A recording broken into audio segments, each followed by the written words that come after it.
Welcome back to SwitchCorner. It's that time of the week again where I take a look at what's coming up over this next week and whether I'm going to be a day one buyer or just waiting simply on reviews. It's a big week though, a ton of what would be called potentially at least indie gems. Now in this video I don't cover everything, I do try to skip the shovelware and make some very choice picks. Saying that though, this week it's a bit of a monster release week. We've got 12 games to cover, but let me know in the comments below if I do miss anything I should be checking out as well.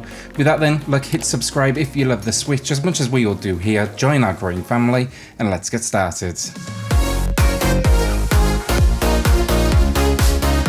So first up this week we've got Party Hard 2, a game that's literally about a psychopath that goes around killing everyone because they've got a little bit too noisy. Honestly though, looking at some of these scenarios, I'm not too sure if I blame him. While the first game did get a little air of controversy around it, I think the dark sense of humour to it all was kind of overlooked, and on release people seem to quickly get over it. Well, here is the sequel, and it seems they took that first game and just kind of built upon it, which isn't a bad thing because I was a big fan of the first. Multiple characters to choose from, 14 levels, 2 boss fights, new ways to kill, different objectives, local co-op, and then they've even moved away kind of at least from that 2D pixel art style and they've went for a more 3D looking style. I would have been day one personally, but I'll actually have a review launching on the channel this week. So next up then, one of my personal top picks this week, and this is AVICII Invector, a rhythm-based game where you pilot a spaceship through these fantasy locations while matching that beat. Of course, it's all backed with AVICII's most famous tracks. I've actually played this one before on the PS4, and I've got to say I was impressed. It even has a storyline to it all as well. If you are a fan of his music though, it is well worth your time. I think most importantly with this one though, a portion of the proceeds will go towards his foundation. This was created when we sadly lost AVICII to suicide back in 2018. This foundation, it supports mental health causes and with a particular focus on suicide. They also occasionally branch out to other areas such as climate change, global hunger, and then the preservation of wildlife. Take a look though, give the demo a go, and then if you do pick it up you can at least know you're helping a great cause. 2 versions of this one too, it's worth knowing. The base game you'll get 25 songs, and then an expanded edition that has 35, and you're looking around the extra $10, £10 mark for that one. So RPG Maker now, and this one is for the right audience, an absolute must buy. I'm just not personally that audience, mainly down to my own lack of creativity. Tried one back in the day and my creation was just awful, even I didn't want to play it. For me though, this is one I'll pick up further down the line because as people get to grips with it all, we will no doubt find some stunning worlds to explore. It actually gives everybody the option to share their worlds online. Right now though, I'm going to give all the creators out there a head start. Okay, so OkunoKA Madness now, and this is actually the second entry following just OkunoKA. It released back in 2018 to solid reviews though. This one, they're bringing a content heavy focus to the table, that is for sure. You'll be taking on the role though of Ka, our blue coloured hero, who must set out to save the world of souls from the evil hands of Oz. With over 100 levels though, boss fights, unlockables, and then a big focus on speedrunning, this could be some addictive stuff. They've actually got 3 speedrun modes here to choose from, as well as online and local leaderboard systems. Never really tried speedrunning myself, seems to require a whole lot of dedication and patience, but you know what, I'll give this one a shot on day one, mainly because the first game just reviewed so well, and the visuals here, I can't deny they're absolutely stunning. Alright, so Tin and Kuna now, and I want this game to be so good, but I am wary. Looking to put a review out myself as well, no guarantees just yet, but I'm mainly wary because of the price point. It feels a little on the high side to me. That said though, it does come from Axis Games and they don't miss often.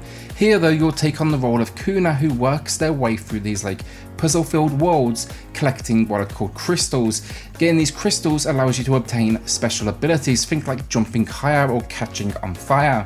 The goal, go save the title Kuna.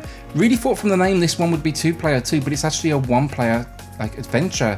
If I don't get a review out myself, I'll for sure be checking them out first before I go sinking my cash. Easy day one buy for me now, Bounty Battle, and from what I see it's basically a Smash clone but featuring a ton of our favourite indie heroes that are pulled from over 20 different gems. Think Owlboy, think Dead Cells, Guacamelee, Darkest Dungeon, Blasphemous. The cast here is incredible and I cannot wait to see them just duke it out over 15 different arenas. You even have minions who support you as a special move, offering then low tournament mode, tutorial mode and training rooms all is looking good.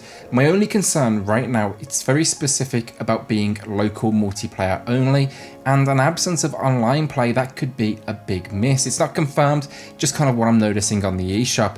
It's another one though I'm potentially going to take a look at on the channel, but if I don't, it is, as I said, a day one buy for me. So a quick one for you visual novel fans now, I'm going to butcher this name, but Tomoyo after It's a Wonderful Life CS edition.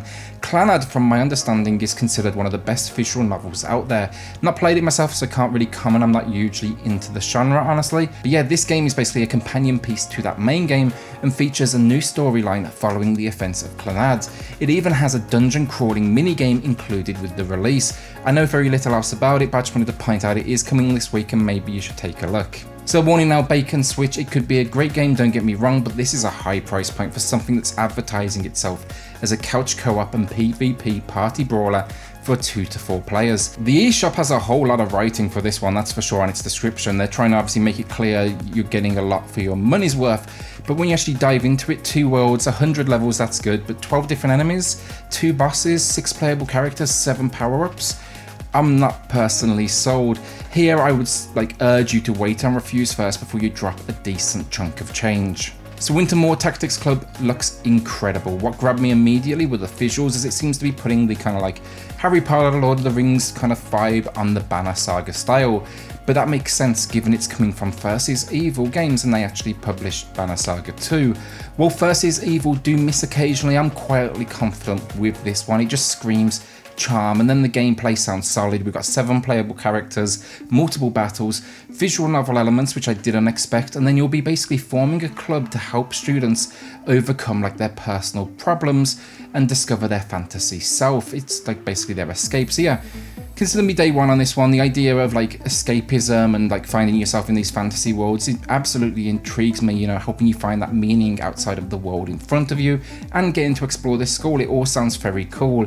I'm hoping for basically Banner Saga meets Dead Poets Society, but that's probably asking a little too much. Either way though, consider me in. So Astray now is already out over on Steam and the feedback there is very positive. Seems this 2D side-scrolling action platformer gets a lot right on the controls front, and that's more than enough for me to go day one. What really elevates this one though is the atmospheric visual style that's accompanying what seems to be a deep storyline. You're setting out to figure out what caused or who caused a disaster.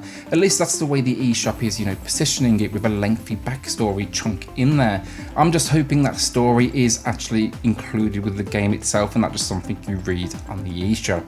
Minoria now, and if you ever played Momodora and you love that one like me, then you should probably look at this one as well. It's coming from the same creators and it is considering itself a spiritual sequel. Story-wise, it's set during the 4th Witch War. Here you'll find yourself basically out to stop an organisation who have been conducting mysterious ceremonies that contradict the rules of your church. So basically you want to hunt down these folks because they've now been labelled as witches. Sounds solid. There's a visual shift from the pixel work we found in Momodora, but it looks absolutely stunning now. And yeah, I'm expecting just a whole lot of action and combat here. I was a fan of Momodora though, like I said, and it's a day one for me. So our penultimate game of the week then, and actually the first of 2 racers. This one, it's Hotshot Racing. I'll say neither of these last 2 games are your traditional racing experience. Hotshot Racing, it seems to have been heavily influenced by Virtua Racing, while no doubt kind of looking across at the success of Horizon Chase Turbo and thinking, yeah, we'll try our hand at that. Hopefully it's more than a simple copycat though, because what I see, I really do like. All they've got to do now basically is deliver on the speed and then getting the controls feeling just right. Here though, we've got 8 racers to choose from. We'll earn boost by drifting and slipstreaming. We've got multiple game modes, including one where you explode and then a cops and robbers mode, 16 tracks, single player, split screen, 8 player online, time trial. It's even promising a locked 60 FPS, so yeah, I'm really hopeful. The only thing I will say, it's very specific, letting us know here single player is 60 FPS, so I'm curious to see how the online performance is, and then honestly how long the lobbies are busy for, because let's face it, racing games and the Switch, they just never seem to attract a committed audience. Our final game of the week then, this one is Inertial Drift, though I will say I nearly always call it Initial D. This one, it's a drifting experience coming from P-Cube, and they're building out a really solid back catalogue at this point. What makes this racer so unique though, it's not the cel-shaded visual style, as nice as they are, but the controls. This is twin stick racing, and honestly they had me here at twin stick racing. Drifting in video games has nearly always been a pain in the ass, and this may have just found the system to tackle that while making you feel like the utter badass you are as you slide around these corners. Likewise though, if the system sucks, it could be an absolute disaster. Only time will tell on that front, but I'm going day one as it's promising 16 cars, 20 tracks, a single player story mode, and then local and online play. Hopefully this one's coming in at 60 frames per second too, but I can't find any information on that anywhere just yet. And that's the week, and that's a solid week if you ask me. Leading up to Mario later in the month, this will absolutely do me. It's one of those weeks where there's nothing massive, but these are exciting because no doubt we're going to discover some serious hidden gems. With that then, a shout out to the patrons of the channel who are just going above and beyond to support SwitchCorner. It really does help, so thank you all so much. If you want to check that out for yourself, it is linked in the video description down below. With that then, hit subscribe if you love the Switch as much as we all do here. Join our growing family, and I'll see you all on the next video. Thanks everyone.